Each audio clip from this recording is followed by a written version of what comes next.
Okay, well, welcome to this one. This one has to do with evolution of living things. We're talking about small changes happening over long periods of time. As we were looking at the stickleback fish and the complete and reduced and the absent spines on the fish. To start with, let's take a look at the complexity of organisms. If we look at organisms in the fossil record from long ago, all you really see long ago are these real primitive single-cell creatures. That's the beginning of 3.8 billion years ago. If we look at the fossils, and then we don't see any complex multicellular creatures in the fossil record. We just find these unicellular creatures, such as the ones in this particular picture. Here's some stromatolites from long ago. These stromatolites are similar to the ones that we see today. This is some stromatolites in Australia, and they're films of single-cell cyanobacteria that have captured sediments. And so we can even see fossils of unicellular creatures, despite them being small, when they aggregate together, when they get into these large groups. And then as time went on, creatures became more and more complex. You get multicellular creatures until you end up with the ones that we're most familiar with, the dinosaur fossils in relatively recent time. Think back to that time scale that you made, and then even to today. So the creatures today are, you have complex and simple. Long ago, you only had simple. So more complex organisms developed over time. As time goes on, they become more and more complex. Okay. Along the way, though, there were some what are called mass extinctions. Now, you got to remember, extinctions are when every single member, every single individual of a particular species goes away. So no more passenger pigeons, no more dodo birds. Mass extinctions is when you get a lot of these extinctions happening at the same time. And if we look at our geologic timescale, we find at the Permian and at the end of the Cretaceous, you get these mass extinctions. In the Permian extinction, up to about 95% of all species disappeared. You can see in this image here, based on the fossil record, this is what the reef in the Permian might have looked like. In the early Triassic, the next period, the reef might have looked like this. Far fewer species at the beginning of that time period. And then the Cretaceous extinction, up to about 75% of all species disappeared, including the most famous examples being the dinosaurs. Okay. Now, there's a couple different reasons that scientists have put forward for this. One of the hypotheses, the first hypothesis is this intrinsic, and the word intrinsic means within. So they're saying that these extinctions were the result of things that happened here on Earth. And so volcanoes, an increased volcanic activity, putting lots of ash and gases into the atmosphere, changing the composition of the atmosphere, cooling the Earth down with the dust in there. That a combination of that and Pangea breaking up. Here's the end of the Cretaceous here, if we just concentrate on that the combination of those was enough of a climate change to cause 75% of the species to disappear.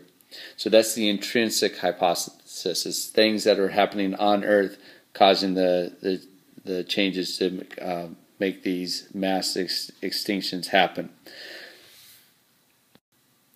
And then there's the extrinsic hypothesis. So this means things coming from outside. And the extrinsic hypothesis talks about a 7-mile wide asteroid coming and slamming into the Earth right about on the Yucatan Peninsula in Mexico. And that this threw up enough dust in the atmosphere to change the climate, along with possibly a few other things that were happening at the time.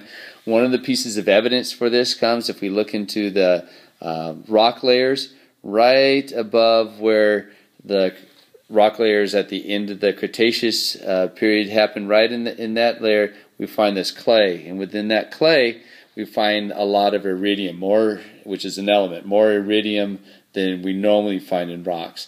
Well, iridium is not very common here on Earth, but it is much more common in rocks that come from space. And so this gives us evidence that something big from space came and hit the Earth and caused changes in the atmosphere, which then causes changes on the Earth itself. One little note that I want to make about these mass extinctions is that these mass extinctions aren't instantaneous. It's not like dinosaurs are here one day and then gone the next. These are things that happen over a period of a couple thousand years, where maybe the sun is being blocked out, and so you get reduced photosynthesis. You have reduced photosynthesis, the plants don't live as long, you don't have as many plants, then you got animals that dying off, then the animals that depend on those, and so you get this mass extinction as a result of that. You might have a change in the way that the acidity of the oceans or the acidity of the atmosphere. You might have a cooling. That these factors, as a result either of the extrinsic or the intrinsic hypothesis, cause the mass extinctions over a period of thousands of years. And so one thing I want you to do is to do a double bubble right there in your notes, dealing with these two hypotheses about extinctions. So you can set it up, and I don't draw too well with the finger here, but you can set up the bubbles, and you can have one be the intrinsic and one be the extrinsic hypothesis. You can go back and listen to the video, and then what kinds of things do they have in common going in the middle there, and what kinds of things on their own go here. So just for example, causing mass extinctions might be up here in the middle. The extrinsic talks about things coming from the outside, like the asteroid. I'll let you finish spelling it. And the intrinsic talks about things like volcanic eruptions, having